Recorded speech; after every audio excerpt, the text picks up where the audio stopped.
Today I'm just going to show you some general features that we have on the library's website. First, go to isps.edu.tt. Under Quick Links, click Library Resources. On the left-hand side, you'll see some resources highlighted.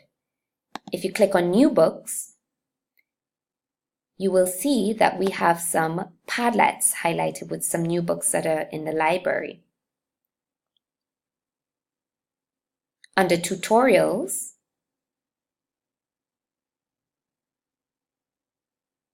you will find some videos that will walk you through some of the features that we have available for you to use in the library for research, such as Tumblebooks, EBSCO Host, and just navigating the Follett Destiny website.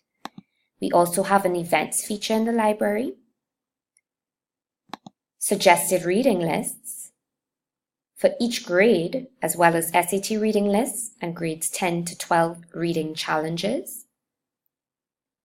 We have other resources, which I have highlighted in other videos. We have some e-magazines available for your browsing pleasure: Tumblebooks, EasyBib, EBSCO, Follett Destiny, the AR site, IXL, and NALIS.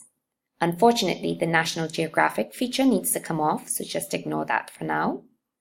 We also have some library policies highlighted. So some of the general rules in the library for borrowing different items are highlighted here. So this is just a brief overview of some of the features, resources that are available for you in the library. If you have any questions, please feel free to ask a librarian. Thank you for watching.